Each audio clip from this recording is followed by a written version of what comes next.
What's up, world? Summer Fitness coming at you in beautiful Mataró Beach. Today I'm going to demonstrate to you how you can just easily organize all your exercises, all your workouts in a simple fashion so that you can have the basis of structural integrity and just having a really good old-fashioned workout. We want to organize our movement into a couple of categories. So the first one is just going to be push. So we're going to go into a push category and do our first push workout. So we'll come through over here on the bars. And granted now this is for beginners, so you want to scale this however fashion you see fit. But with that being said, just because it's for beginners, that doesn't mean that the routine or the structure in and of itself can't work for an advanced or elite athlete. So we start with our push-ups here. Go ahead. So this would be our pushing motion. You want to note that also when you do your push-ups, get your abs cinched in, get your glutes tight, and now you have a lot more involvement in the whole entire scapular plane. So this is fantastic. Immediately after that, we want to go for pull. So we go for a pull exercise.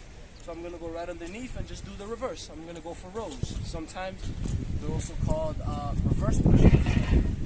So I go here in my tabletop position. Hips are extended. And I pull myself towards the bars. Quite simple and straight to the point. Even if that might be too difficult, you could always just walk your feet a little bit higher so it will look like this. Maybe like this.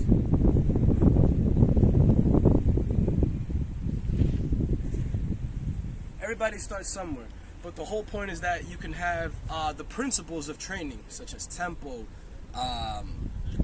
leverages, different progressions and regressions. So stick with the principles and stick with parameters that actually work.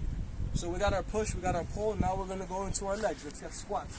So we can go into a variety of different squat movements. I can give you a squat like that, a box squat or a bench squat. Go into your full squats. Or we can even go for side to side or classic squats going this deep. Whatever fits your preference of choice. So we have push, we have pull, we have squat. The next one is going to be a hinge motion. Now for bodyweight training, that might be very, very difficult because hinging is normally done with weights. So what we'll do is we'll train with hip extension. So I'll go over here and I'll get myself nice and flat. And this is a highly, highly underrated exercise, but it's super, super phenomenal. From here, do my hip bridges. Single leg or double leg. You can play around with the amount of support that you have, dropping your hips all the way down, but also involving the shoulders and getting that squeeze across the glutes. Matter of fact, I would train hip extension before training the squats, and watch your squats feel phenomenal. So again, we're addressing movement patterns, not so much as muscles. Notice how I'm not saying we're going to train chest, we're going to train back, we're going to train legs. I'm saying that we're going to train the pattern of the movement. So follow me here. The next thing that we're going to do now is a loaded carry. So a loaded carry would be anything that you would pick up either cross body with weight, sideways, overhead. If you're just a bodyweight enthusiast and you have absolutely no pieces of equipment, there's actually two forms of loaded carries that you can do with your own body.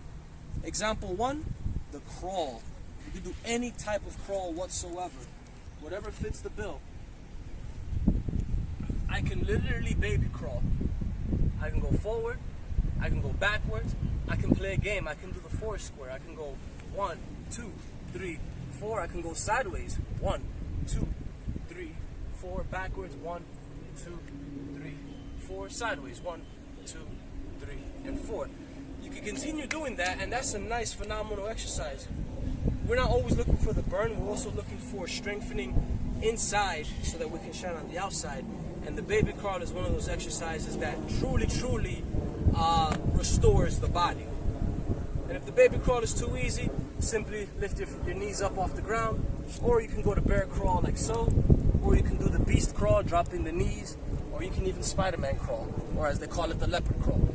A lot of different variations. But the last and most notable type of carry or locomotive movement that we can do is brachiating. So come with me, or I'll show you what that is. Brachiating or traversing. Now this is usually a bit more advanced, but it's phenomenal.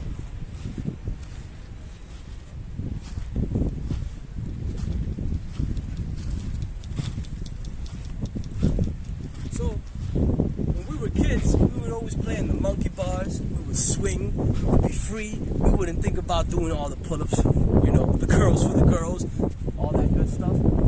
But again, structural integrity. I kid you not, the more you brachiate, the more you traverse, the more you do movements of naturaleza, you know, the better it is for your body. So here's traversing. It's just literally swinging. So I am doing locomotion because I'm moving my body from point A to point B. I'm brachiating with the shoulders and I'm traversing, aka swinging, like so. You can have fun with this, maybe even skip a bar or two. Let the swing happen, and the more swing that you do, the more shoulder stability you got going on. And that's just pure fun. I'm smiling. Breathe in that good ass prana. But with that being said, if you really wanted to turn this into a nice exercise, push, you got your pull, you got your squat, you got your hip extension, or this would be your hinge, and you have some type of loaded carry, which could be crawling or traversing. And what you do is 15 seconds of every movement. That's it. Or if you want a bit more advanced, go 30 seconds every single one of those movements. Take a break after your loaded carry type of technique. Repeat that for 3 sets. You're good to go.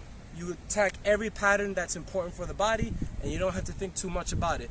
So, Summit Fitness, peace and blessings. Thank you.